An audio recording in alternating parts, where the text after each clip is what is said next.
This is part 3 of the reading of the park. Susie had, when we left off, had just let out a shriek. Ah, boys! So the whole house started to rumble. The ceiling looked like it was moving.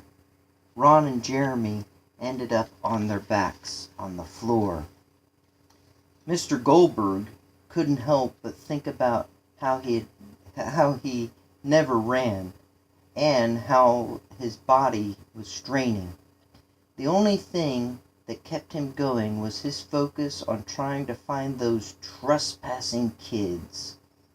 His mind flashed back to when he was a boy. He hadn't thought about that for years.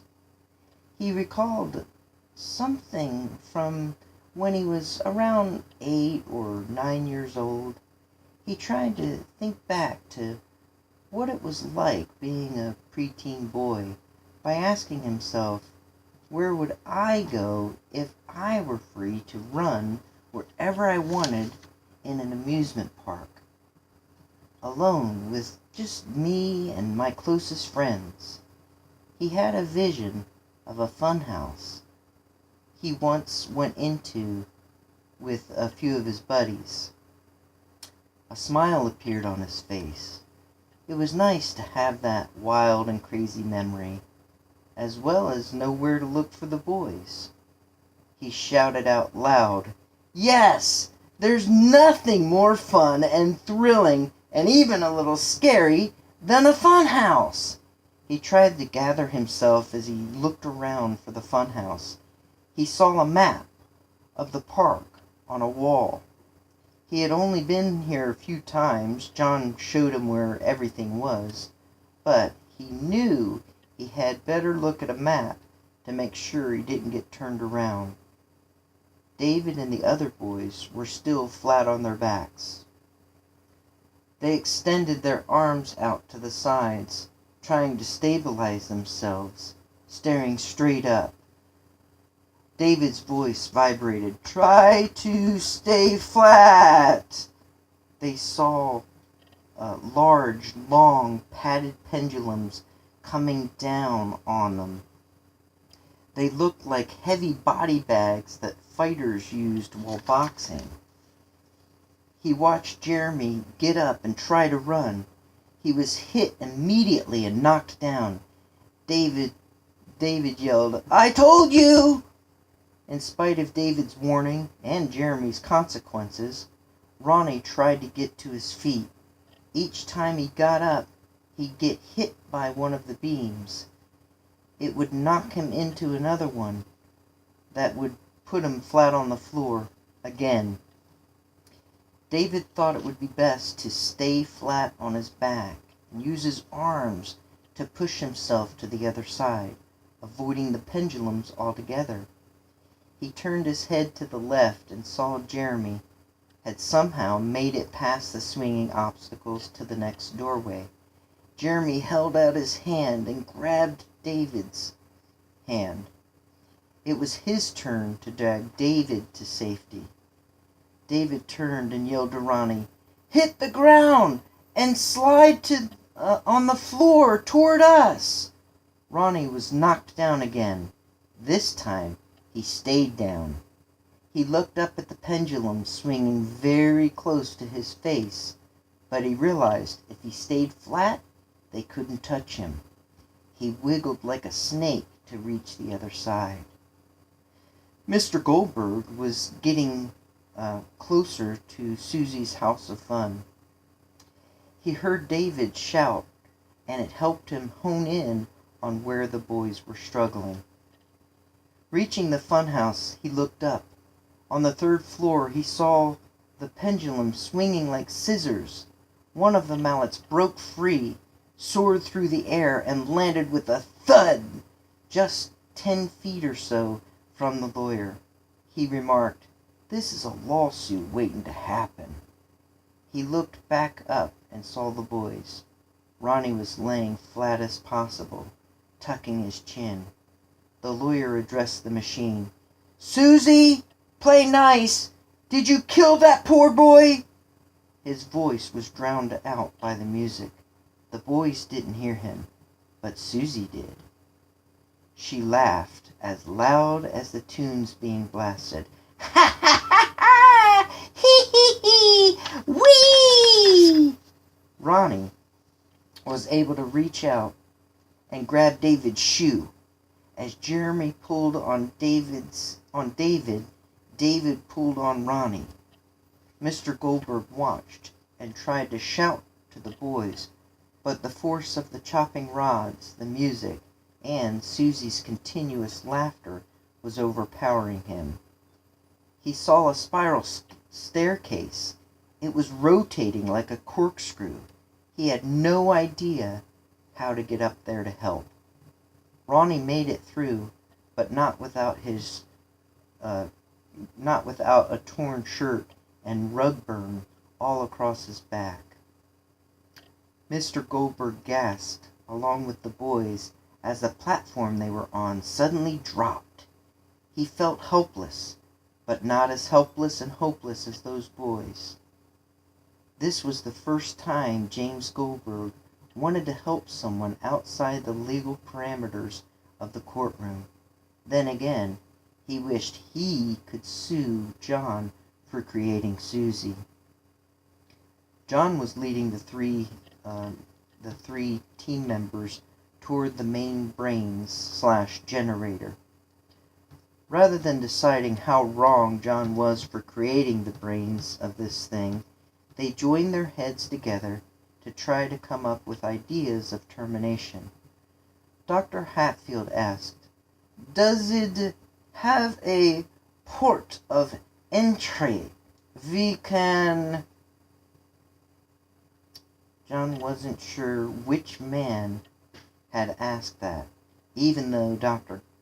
Hatfield was the only one with a strong accent. John finished, "Where we can feed it? Yes, but we have to get by the wind tunnels that allow it to breathe." "Is it like a ventilator machine?" asked Mr. Scout. "Let's shut that airflow down," yelled Mr. Wiggins. John stopped running. "Wait!" All of them were out of breath, but their adrenaline was still pushing them to go on. The only reason they stopped with John was because they knew, only John knew, how this thing works. They trusted his command as he went on. "We're going the wrong way." "What?" shouted Mr. Wiggins in disgust. Dr. Hatfield said, "John, we don't have time to get lost." John pulled out a paper from his pocket. It looked like a map of the park, but it was actually hand-drawn schematics of the main brains and various engines to the park. He had not allowed anyone else to see this. He usually kept it in a safe like a chef does with a secret recipe.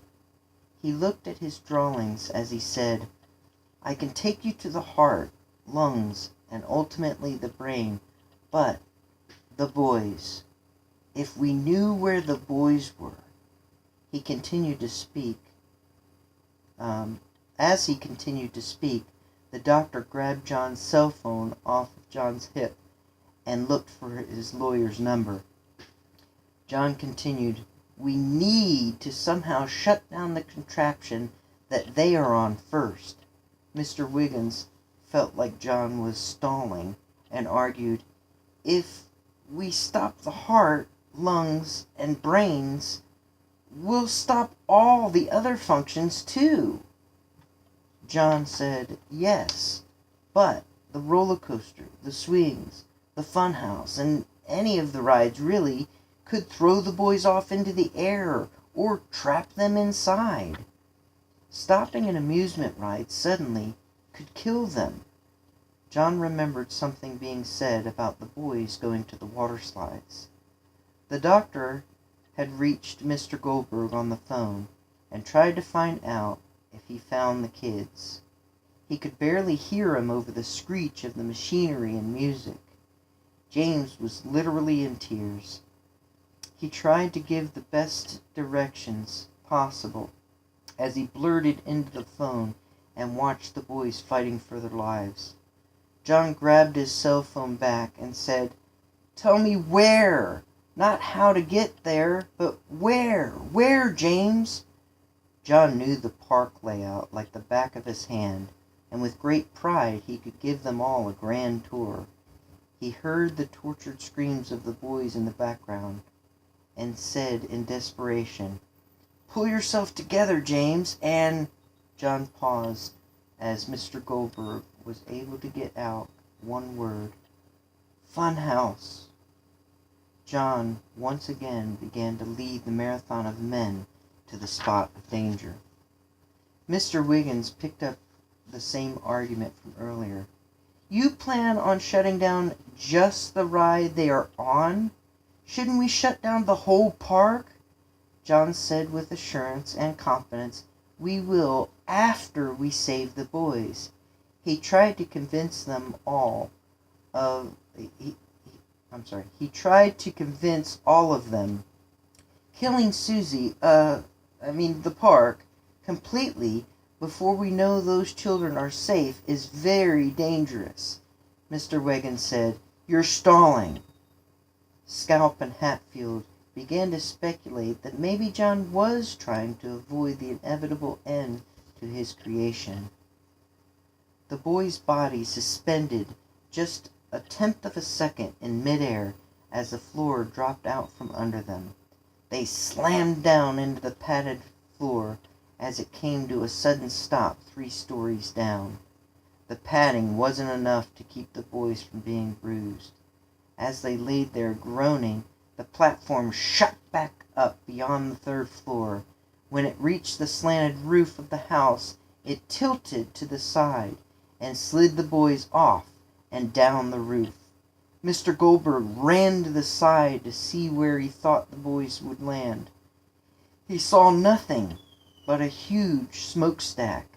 The music stopped, and James couldn't believe his ears as he stood there. He heard what sounded like the boys laughing. He also noticed some type of fog raising up out of the top of the cylinder. He stepped back a few steps. In big, bold, festive letters, he read the words, "The gas chamber." Although the lawyer had no idea what that meant specifically, he was glad to hear the boys were laughing. They didn't sound like they were in any pain. His heart dropped when he no longer heard them. Susie shut off all the sound effects, music, and even some of the lights. It was over. The other 4 men reached the funhouse too late. The professionals saw James standing there, bewildered. He was still staring up at the large chimney. John tried to get out of James where the boys were, but James couldn't snap out of his mental trance. John asked the rest to follow him around the back of the structure. He pointed to a cable the size of a sewer pipe and gave them the orders, "Find something to cut this cable." Mr. Wiggins hesitated. "Won't we get electrocuted?" John asked, "Have you ever been electrocuted when stabbing someone?" "I've never stabbed anyone," he answered. John explained. What I mean is, this machine is biological, not electrical." The doctor asked, "Can we pinch it off to stop the flow of blood and juices or whatever?" John's words jumped out. Yes, that's even better. If we could find something to cut the circulation off, we could most likely stop the appendage from working temporarily. John was referring to the attraction as if it were the limb of a person. For all intents and purposes, it was. They searched for something to do the trick. Mr. Scalp, who had remained silent until now, came running around the corner. He picked up a long battering ram. It was the very same detached pendulum that moments ago was dangling from above, swinging at the boys, and almost struck Mr. Goldberg. "Will this work?" "Brilliant," replied John. He recognized what it was and where it was from, as they worked together to press the beam down on the cord in an attempt to cut off the circulation to that ride. John was sure that those boys had ripped that pendulum off Susie. He expressed his frustration by digging his nails into the beam. He really wasn't pressing down on the pipe like cable at all. Mr. Goldberg came around the corner mumbling, They're gone. They're gone. The boys, they're gone." Dr. Hatfield asked, "You mean that they are not here?" James nodded, and his eyes filled with tears. Mr. Scout pressed him for an answer. "Where did they go?" "They are gone," James repeated himself. Dr. Hatfield asked the dreadful question, "You mean gone? No longer with us?" James nodded and started repeating, "I let them die." John stopped him. "James, I know this is hard, but tell me what you saw."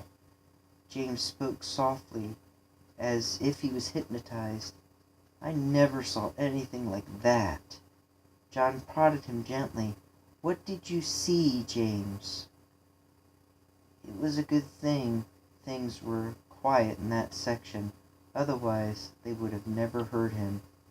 James told them, the boys. They fell into that side cylinder, the smokestack, with the smoke coming out of it, and John broke in, interrupting James. "Wait, James! James! They went down into the gas chamber?" James tried to respond, but he felt like he was in a creepy fog himself, and his eyes were glazed over. Finally, he spoke like a zombie. Yes, they did. Yes, they died." Inside, once down the silo, the boys slid down a long, looping tube, much like a water flume. As they descended, smoke, lights, and laughing gas again was being pumped in from every side. Although in pain from the trauma they had just went through, they lost their minds and senses. They laughed uncontrollably all the way. They felt their bodies being forced up by an extremely powerful shot of air. David shouted, "This is like we're skydiving!" The chute shot them under the funhouse, under parts of the park, and spewed them back up and out into an entirely different area. The boys flung out of the gas chamber and up into the air. Ron shouted, "We're free falling!" Jeremy laughed and cheered, "I can fly!" They were so high mentally and physically, they didn't even care where they were about to land. "James!" John shouted with joy. "James, they're not dead! That smokestack is this end of a very long tube, a big winding air slide. That will project the boys out into the lake of goo." Mr. Wiggins had to ask, "Lake of what?" James listened close as John explained, and James recalled, "I've seen that. That was the official name of what one of the former employees called the Lake of Snot."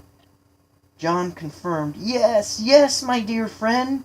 Remember, we said the kids will love it and the parents would hate it. But," John and James spoke in unison, "the kids will spend the parents' money. Cha-ching!" They both laughed. Mr. Wiggins called the two men to order. "You should be ashamed of yourselves." John defended himself. "Oh, lighten up. It was meant to be fun, part of the whole getting your hands dirty area. All kids want to get dirty, and they always find a way to do it. We provide good, clean fun for them. John imitated Dr. Hatfield. Where there is a will, there is a way.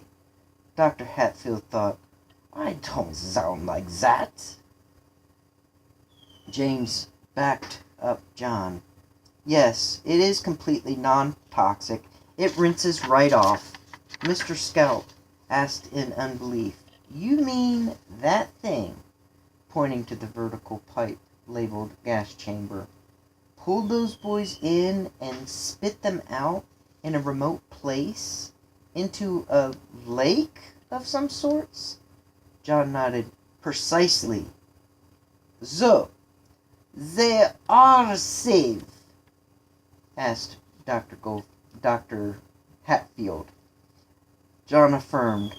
Safe as safe can be. And they had a soft landing. But, Mr. Wiggins said, there's always a but. John Hanson held up his hand as if to finish. They are safe. However, they may be stuck in the goo, especially if it's extra thick. But they will be fine now, gentlemen. We know where they are, and, Mr. Wiggins interrupted, and now we can kill the park. The boys were giggling out of control as they tried to get themselves up and out of the slime they splashed down into. They looked at each other's faces, and that made them laugh all the more. Jeremy was the first to realize that something was wrong. They were having a good time in their minds, not on their own intent, but because of the stimulant. He asked, Hey, are we high? David answered back, Heck yeah, we really are. Ronnie, who swore he would never even try drugs, said, Oh, man. Ha ha ha! David shushed him. He couldn't help but to laugh louder. Then Ron slurred his words. Oh, so this is what it's like. I think that I like it. But I don't know, man. On the inside, in their brains, everything seemed fun. But in reality, on the outside, they were surrounded by danger. Microscopic bugs had formed in the goo. Its creator was aware of them, but thought they were harmless. The analysis proved that they could not penetrate the epidermis, human skin. The slime was deemed safe when the lake was filled, but elements in nature that were not present in the sterile lab had mixed. Naked to the human eye, the tiny creatures began to enter the boys' spores. Jeremy was trying to sober up himself and his friends, although the effect had not completely worn off him either. Guys, we gotta get out of here. Are your legs tingling? Ronnie's body was struggling, and his happy high turned into a panic frenzy. He slurred, What do we do? What do we do? What can we do? This is like a roller coaster ride without going on the rails. David spoke a little more clearer. It's like a roller coaster, but without the rails and the car. Jeremy sang, We're going off the rails on a crazy train. This is off the tracks.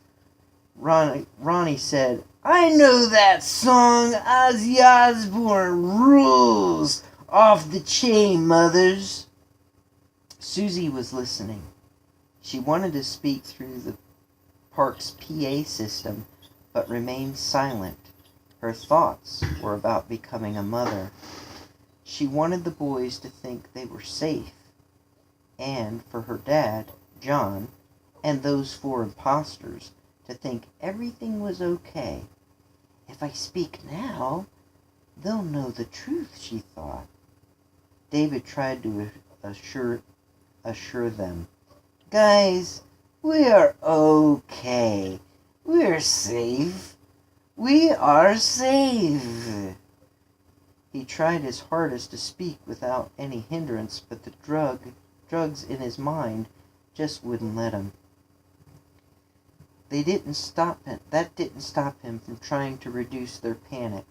I'm telling you guys, we made it. We're safe.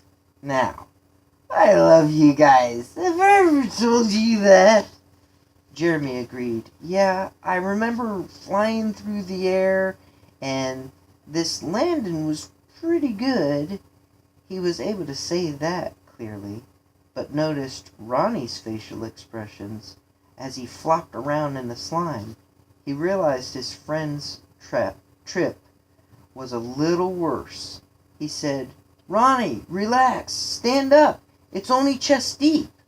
Ronnie straightened his bent legs and said with a smile, Oh, I can stand. That is why they had a "you must be this tall to go in the funhouse" sign. David again assured the boys the park and the rides are all safe. He said, You know they wouldn't build attractions that cause any harm. We got nothing to worry about. It just seems dangerous. That's where the thrill is. All three laughed and began to follow David's lead as he walked his way to the side of the slimy pit. They had no idea that anyone was looking for them. While fearing for their lives, they had not heard the lawyer calling them, and they never saw the other four men. Each of them pulled their legs out of the sludge and shook off the remaining entrails that were slowly allowing the living microorganisms to work their way into their system. Jeremy still insisted, My legs are still, tingling. Are yours? Ronnie suggested, Maybe you're allergic to that stuff. Ronnie's private area felt funny, but he wasn't about to admit that to his friends. David confessed, My legs feel okay, but I think that gooey stuff is clinging to my junk. Jeremy noticed public showers. Look! Let's go wash it off. He ran as the other two just casually made their way. They let the water clean off the sticky mess, but that didn't rid them of the living elements that had already penetrated the outer layer of their skin. Jeremy felt some relief. Now this is cool. Ronnie used that as a doorway to fire back a dagger. Your mom is cool! Although it didn't really make sense, they all laughed anyway. The lasting effects of the drugs actually made Ronnie, of all people, funny. The boys found themselves somewhere between here and reality. As they continued to shower off, they occasionally thought they saw something. Each of them didn't want to admit to the other, but they were each experiencing ups and downs of weird emotions they were not familiar with. None of them had ever experienced hallucinations before. David said, Man, I got the munchies. Suddenly, the smell of fresh popcorn, cotton candy, corn dogs, along with an assortment of junk food on a stick filled the air. Oh, yes!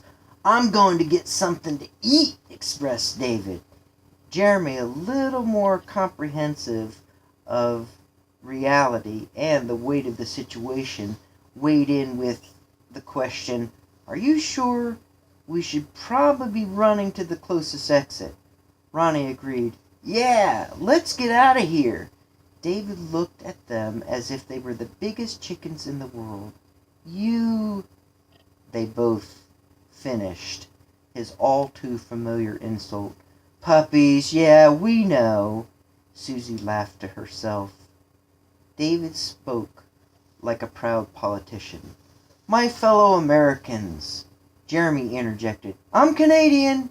David rolled his eyes and continued, "You guys, this isn't the time to be puppies. We're all the big dogs." They all began to bark. Woof, woof, woof. Big Dogs was the official name they gave their self-proclaimed gang of friends. David finished with, all we're going to do is have a midnight snack for free." Jeremy made David promise, but no more rides or fun houses from hell. David agreed. "Yeah, good idea, Jerry. We won't, get on any more rides." Ronnie added, "or go into anything." David said, "Yeah, right. But we gotta eat and explore a little bit. We can't come in here and not explore." Jeremy raised his hand. Ronnie looked at Jeremy. David laughed. "Ha! You don't have to raise your hand. Yes, the innocent, funny-looking Canadian boy in the front row." Jeremy asked, "What if we get caught?" Ronnie said, "We ain't got caught yet." David persuaded them. "No one is looking for us. We would have been caught by now if someone else was in here. But if someone shows up, run, run, run!" David shouted as he ran away, waving his arms in the air. The chase was on. The 5 men smelled the same enticing foods, the kind that are only available at fairs and amusement parks. The doctor asked, "Is that smell somehow part of the ambience, like the sounds, but rather, how you say, fragrances you pumps into the park?" John sounded overly proud once again as he gave his answer. "Oh, you notice? No. Ha ha ha. It is all real and all very fresh. The popcorn machines empty the old and pour in the new. The deep fryers also run themselves. Susie is a great cook. She has fully automatic and Instamatic kitchen skills. She runs conveyor belts straight from the freezer to the ovens, microwaves, grills, and deep fryers." Mr. Wiggins said, "If you had a staff of human beings instead of a living, breathing machinery, maybe this would be less taskful and dangerous. Human error is one thing, but mechanical error is worse. Have you forgotten that there are humans out there?" John was insulted and almost began to defend himself, but he thought better of it. He bowed his head and said, No, I haven't forgotten, nor have I forgotten why I called you here tonight." He raised his head and looked him in the eyes as he pleaded, "Will you help me put Susie, I mean the park, to rest?" "To rest? To rest?" said Mr. Wiggins. "This thing doesn't need rest. This beast needs to be put to death." All the men agreed, instantly becoming vigilantes. James joined in. "John, lead us to the lake of crap and let's get those boys out so we can get into the lungs, heart, and brains of this freaking thing and strike her down." The other men were shocked that Mr. Goldberg, the lawyer, was taking such a strong stance. However, Mr. Scout noticed James brought up going to find the boys again, rather than just going straight to a major mechanical artery to shut the whole park down. As they began to follow John, the doctor commented, "Man, the smell of that food is making me hungry. Is the food even safe and edible?" As the boys were running, the tingling in their lower bodies moved up to their chests. They noticed it, but they wrote it off as excitement as they ran free through the empty park. The amoebas inside their system moved subtle but fast through their bloodstream, as if on a jet ski in a river.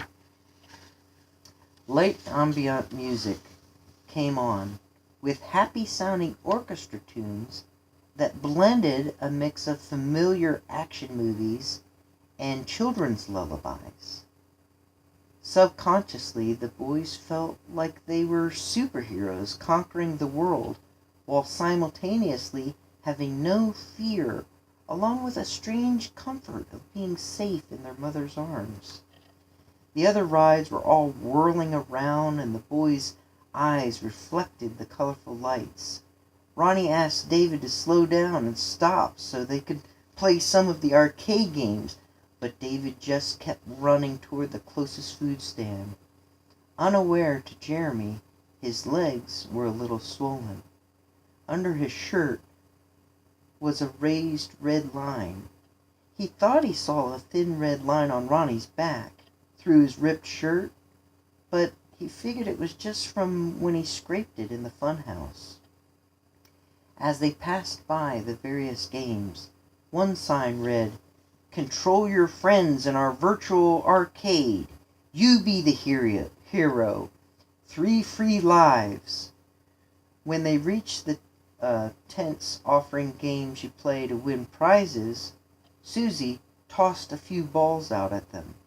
Ronnie picked one up and threw it at some empty milk jugs behind a counter. He missed and heard the sound of breaking glass. Jeremy had passed him, but the sound of breaking glass, breaking something, made Ron run faster. He ran by Jeremy as he shouted, "I'm in second place!" Jeremy yelled, "Ronald Vincent Moore did that. He broke the window, or whatever that was. He broke it, not me." David reached the food truck first. Its serving window was low and wide enough to jump over. He landed inside but bumped a cup dispenser machine and knocked over a few utensils. Ron laughed. "Smooth, Dave." David acted like he was working there. Okay, step right up, boys. We got hot food here. Peanuts, popcorn here." He was doing an excellent impression of a stadium vendor. "We got fresh hot dogs here. Try our chicken sandwich with a side order of fries or fruit here. Step right up. What do you have, boys? What will it be?" He laughed. Once the boys got closer, he enticed them some more. "Come on over and join me. Help yourselves. All you can eat until you puke." They climbed in, joining him. Jeremy laughed as he pulled the metal fry holder out of the boiling grease, then jumped as he looked down at it. Ronnie took a look. "Ah!" yelled Ron. David said, "You're such an overactor." However, as he looked for himself, added, "Oh, gross! That is sick!" Ronnie jumped back over the counter to the outside. He was too afraid to look again. David grabbed Jeremy's hands, which were still gripping the fry cage. "Get rid of it!" he demanded, as he forcefully flung the deep-fried rat over his shoulder. The hot grease burned both the boys a little as it sprinkled off the rat. Ronnie ducked and saw the rat land on the ground. It bounced a time or two. "Is that real?" It was burnt black and looked like the rubber rat that he had put in his sister's bed, shower, and once he even put it in one of her sandwiches. David and Jeremy yelled in pain from the oil burns. It just sprinkled them, but the drops still hurt. Their skin was bubbling up with bright red bumps. However, they watched how it seemed to heal itself. The marks didn't form blisters. Instead, they cleared up right away. Jeremy wondered if it was some type of new oil or grease that somehow didn't burn human skin. Ronnie grabbed a nearby stick and he was poking at the deep-fried rat as he shouted, "How did that get in there?" David couldn't help but attack Ronnie's stupid remark. "Someone must have invited him, you idiot." Jeremy laughed and noticed he didn't have to hide the pain he received from the splattered grease. There was no pain. He climbed over the counter. All he could say was, "I don't think I'm hungry anymore." David felt no pain either, but attributed that to being an extra strong young man, even though he was only 12. "Let's bolt," he said as he jumped out of the food station. I'm going to stop there again too before I run out of recording time, and you can go, if you'd like, to the Reading of the Park, Part 4.